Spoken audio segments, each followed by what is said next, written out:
He can join us. Hello, hello, lads. How are you? Hey, How are you? well, look at that haircut. I know. It's shocking, isn't it?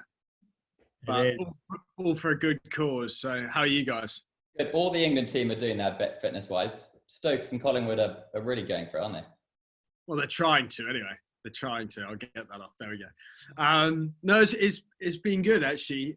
I think everyone saw Stokes yesterday. He did a half marathon, no training whatsoever, and just smacked it out. So it's good, and trying to raise some money for some really good causes. Nice. So Sam, it's awesome to have you with us. We're very grateful. We've got a lot of cricket mad fans out there. As you can see, I'm one of them. I've also brought along some prep school gear just to get in the feel. I mean, I guess a simple question to start. What's been the highlight of your career so far? Obviously, being on this chat. I mean, stating the obvious. I think certainly from a cricket point of view, as soon as you kind of make your England debut, ever since you're a child, you kind of really strive for to play for your country. So that would obviously have to be a highlight. And then, yeah, I've pretty much summed it up with that. Also, captaining Kent has been a huge highlight of mine, being a Kent boy through and through. Like you said, being at the club since the age of 8 is pretty cool. Now being captain. Where were you when you found out you were playing for that ODI? It was so it was the first series after the World Cup where we went out to Bangladesh, and it was a bit of a kind of rejig as such. And Owen Morgan had kind of basically said, luckily it was a really good time, that I'd really done pretty well in the one-day competition, the county competition, and he just said, yeah, look, you've got 5 games, just go out and enjoy it. So it was quite a way before, so I could get my head around it, but you're still very nervous. Magic. So cool. What's your first memory of playing cricket? Was it always your favourite sport? I think so.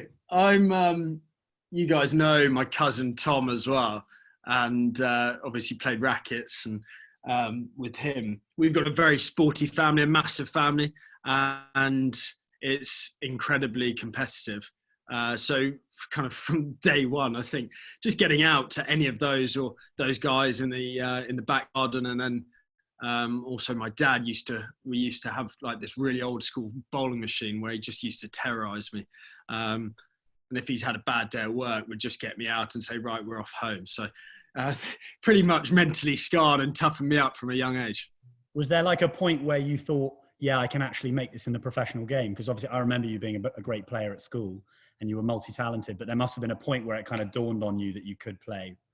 Was that an obvious point, or did it happen over time? If I'm honest, from the age of 5 or 6, as soon as I got home from school, everything was about sport. I was rubbish at music or anything like that. So from a very early age, I think I said to my parents, I said, I'm going to play. I wanted to play. Initially, it was football, actually. I obsessed over David Beckham, massive Man United fan. Obviously, being from Kent, is a natural kind of team to support. But all I wanted to do from a very young age was play professional sport, and that's what I kind of set my eyes on. And then I played every kind of sport, like I said, prep school and early years at Haileybury. And then it got to the point, actually, I was 16. Playing rugby against Dulwich. I got knocked out taking the ball on the blind side and got knocked out cold. And Kent basically said, if you want to take your cricket seriously, that's the point where you have to kind of give up rugby and all the stupid other sports, they said. So that was really a point which it kind of got taken out of my hands, really. Is the Daily Mail right? Were you offered a contract at Tottenham? Not a contract. I was offered a trial. My grandfather on the farm started an amateur football club, and it's still going today. They were in the semi-final of the FA Vase before it got cancelled, and doing really well in the Kent and Southern Counties League. And we used to always play, and they always used to invite a load of the different academies down, and Tottenham came down with the under 13s or 14s. I think it was under 13s at that point. I actually managed to somehow score a hat-trick.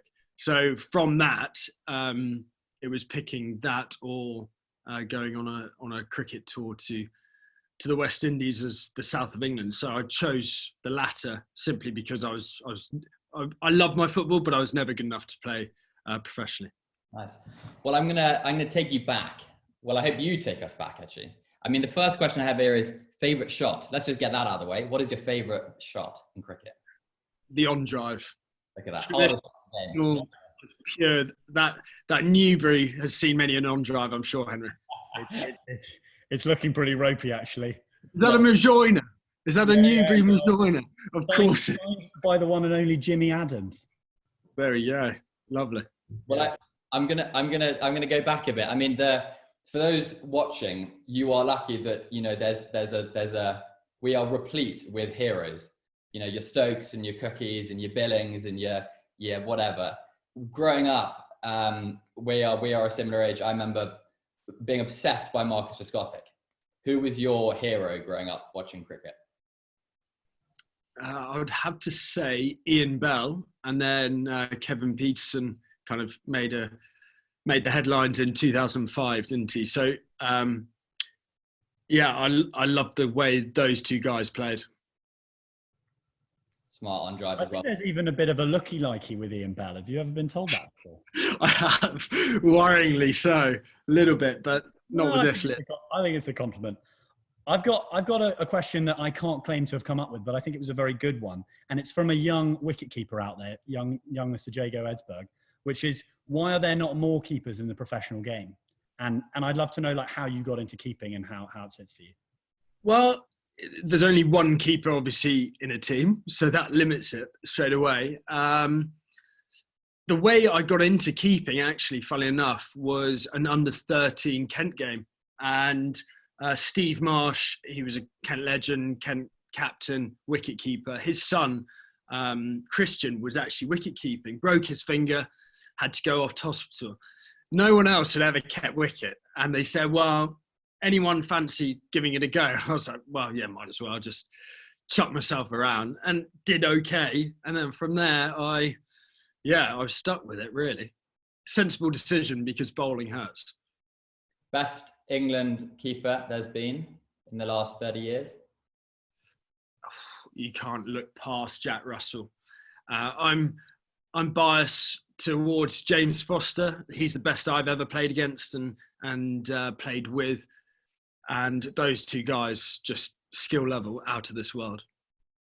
I was actually a Gloucester fan as a child. I remember seeing Jack Russell at Lord's when you could still flood the pitch.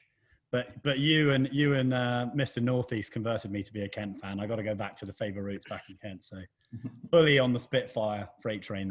Very happy. Yeah. There's so much to get through here.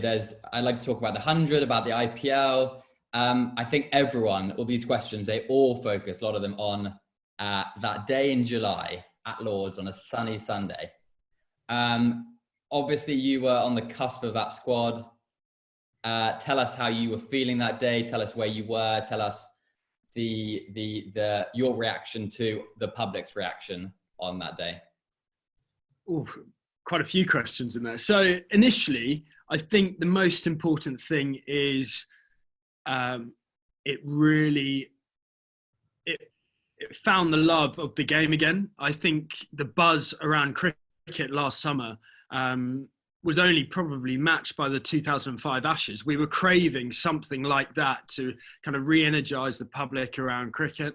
The way Owen Morgan has led that team over the last 4 years has done that. But then to kind of that finale it was just incredible. You couldn't even write it. Was amazing. Look, for me, I'll be very honest, it was a very tough summer last year. I would have been in the squad. I came back from the IPL early. In the first game back, 5 balls in, dislocated my shoulder. And that was pretty much my summer done until the end. So hugely disappointing not to be involved, of course. But a lot of those guys are really good friends of mine. And I've been in the squad for kind of a lot of that 4 years. Amazingly, I was working while I was injured, working for Sky throughout the World Cup. was watching. So I was actually, in a weird kind of way, I was watching the game in the skybox with, and shameless name drops here, chaps, but Shane Warne, you had Nasser Hussain commentating. It was just surreal, really, watching heroes that I grew up with, watching that game. So I wasn't out there, but I was in the next best seat in the house. And Owen Morgan's actually a great friend of mine, and he just took his arm around me and got me straight up to the dressing room afterwards. And I'm not sure if you seen the video, but Josh Butler, another really good friend of mine, just drenched me in champagne. So, and I was in a suit because I was working for Sky. So, out of a disappointing situation, I've got some really fun memories. And like anyone, I'm a fan of the game and a fan of English cricket. So to see the guys win that was awesome. And I think anyone here has been in and out of teams before, whether you're 9 or whether you're 28. But it's good to have that outlook, I think, where you can share in the team success. I think that's good advice too. Yeah. I've got a very technical question here from a young Harry Lamont, which I liked, which was, any advice for kids on converting 50s to 100s? Oh, good question. Great question. Yeah. I think, certainly top level sport is all about mindset. It doesn't matter what sport that is, actually. So you've done all the hard work getting to 50, and it's just about having that relentless mindset of not being content until you get to that milestone, really. Concentration is a skill that can be practiced, and you need to put yourself under pressure in practice. So there's a combination of things there, really. But when you do practice, it's doing it at match intensity and really pushing yourself. I think that certainly helps me. And then when you're actually in the battle, when you're playing, it's not as draining when you're really trying to concentrate. So again, it's asking your dad or your mum or whoever it is, being really nice to them and just chucking you hours and hours of balls so you can practice that concentration, really. Good question.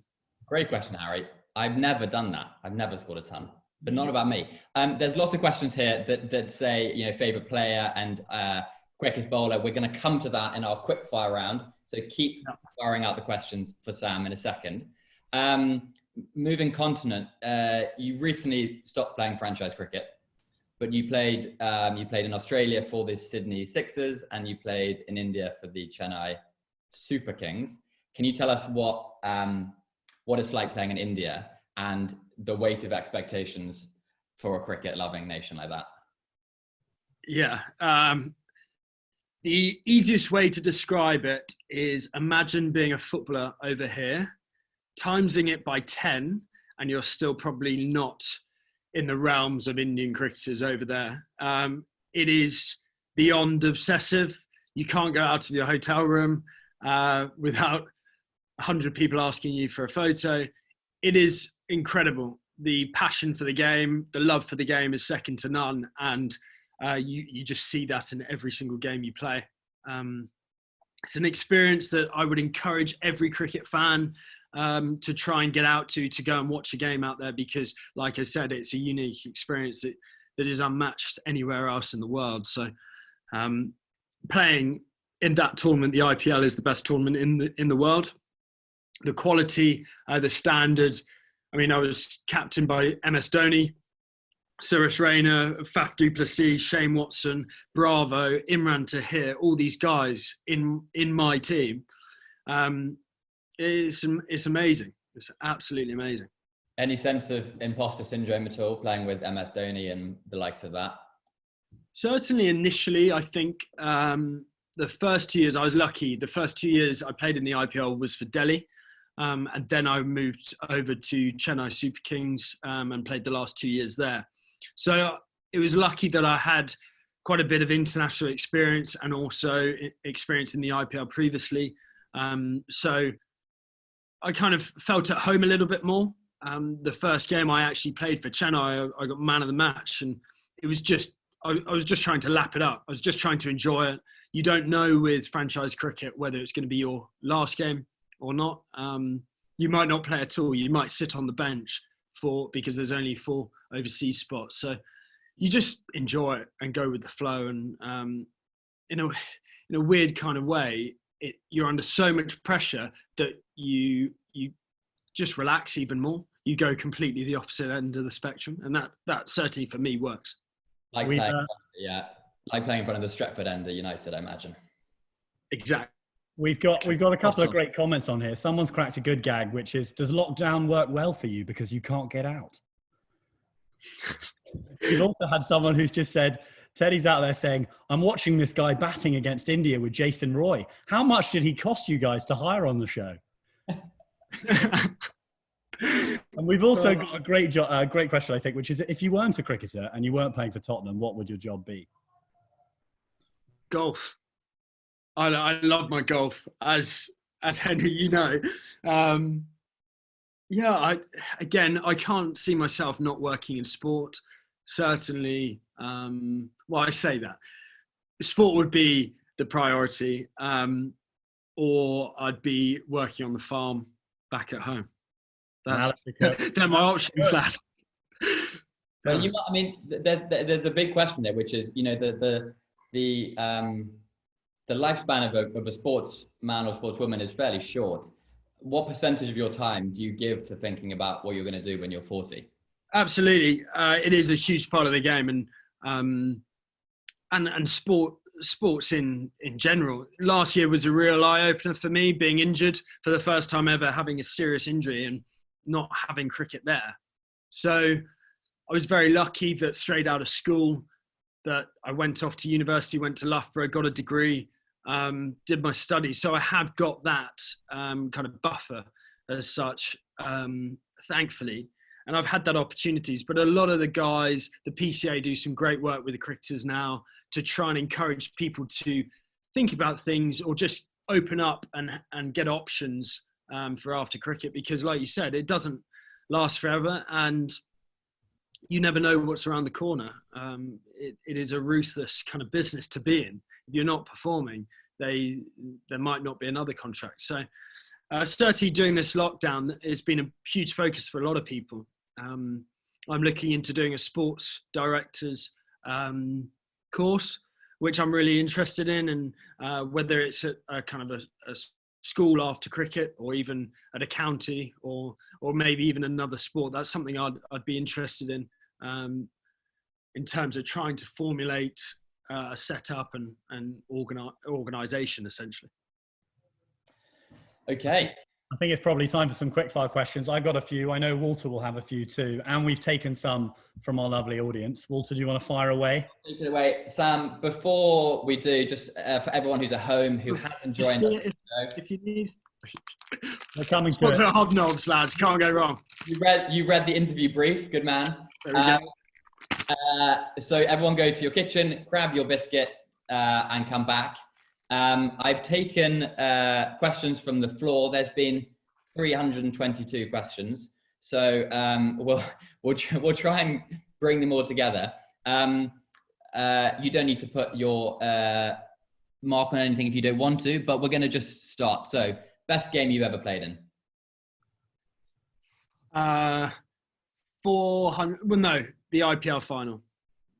Perfect. Okay, next question. T20 or Test? Oh, that's like picking between your two favourite dogs. I'm going to say Test match purely because I haven't played one yet. Yet is the key word there. Best player you've played with or against? AB de Villiers. Best ground you've played at? I'm not going to say the generic Lords of the Oval. I'm going to go for a slightly different one and say the Adelaide Oval. Unbelievable cricket ground on New Year's Eve as well. The best sledge or sledger you've played with or against? Best sledger, Rob Key, easily. Just used to wind people up because he copped a lot of stick himself for various things. So I see he's launched a book. Yeah, exactly. It would be a good read, actually. He can't be. He's one of the only men to have scored a double ton for England, right? At Lord, yeah. Good knowledge, Walt. Thank you. I've been reading up on it. Big Bash or IPL? IPL. Ashes win or World Cup win? Well, I was part of the squad that lost in India against the West Indies when Carlos Brathwaite went mad, so we didn't win that one. I'm going to have to go World Cup win, just because I've missed out on 2 now. I've got one. Cricket whites or coloured PJs? You got to go colour. Got to go colour. He likes a bit of flair. Yeah, flair's always encouraged. I've got 3 more questions. It's a generic question. You've spoken about him at the beginning of the show. KP, genius or misunderstood? Or both? Both. He does things his own way. He is an incredible cricketer. Yeah, we'll leave it at that. Yeah. Okay, and my last question is it nice hitting a 6 in front of lots of people? I imagine it is. The quickest bowler you faced. Let's finish there. Best bowler you faced. How about that? Fastest bowler was facing Mitchell Johnson at the Wacker in one of the last games at the Wacker. It was one of those surreal moments where it was in the Big Bash and I'm taking my guard and packed crowd getting absolutely abused because I'm English, obviously. Anyway, and he's at the end of his mark and doing that kind of really, really just odd run up. Anyway, I've hit this ball and just screamed yes when there probably wasn't a run there to mid-off. Run down the other end and I said to the umpire, how good is this? Mitchell Johnson at the Wacker. This is phenomenal. And he goes, I wish more people were like you and just enjoyed it. I was like, oh. So yeah, him. Yes, well, Sam, we really appreciate some very honest answers. There were lots and lots of questions that we couldn't ask. So I'm sorry to everyone who's asked questions that we couldn't answer, including the one from my sister about whether you have a girlfriend. We'll leave that one for another time. And I think it's probably time we get our biscuit faces out. So I'm quite nervous about this. You know the rules? No. Okay. You just have to place a biscuit on your forehead and you got to get it to your mouth without using your hands. Our top tip is you don't need speed at the top. You want to take it slow. You got 30 seconds. I would have gone for a ginger nut, a smaller biscuit. You and Josh Butler must have played the After Eights game together. You see, we've got all sorts of people on here. You're joining the crew. Lots of them couldn't do it. Some could. Walter's at the top of the leaderboard with 7 seconds. 7 seconds. I don't get out much at all. Am I going to be competing today, Walter? And you and Sam compete together. I'll keep the time. I'd like you to play at home. Remember, you can tag us or do whatever you want to do. Send us in. The idea, of course, is when you're at university, you're making friends, you can say, I beat Sam Billings, England cricketer, in a game of biscuit face. You will beat me. In 3, 2, 1, go. No. You can have a go. No, I'm done. One more go. No chance. No chance. Go on then. Yes. 22 seconds. He can keep, he can wicket, and he can play biscuit face. Chocolate hobnob. Fantastic. No plug. Sam, we're really grateful. Thank you so much. No worries, anytime, guys. Easily our best crowd yet. We've got some cricket nuts out there who've been delighted to hear your inspiring stories. So thank you. We look forward to seeing you back on a very soon. Any questions, just send them over and I'll try and answer them and I'll send them back over to you. We'll do that. Very much. Sam, have a nice evening. Guys, thanks for having me. Bye. Cheers.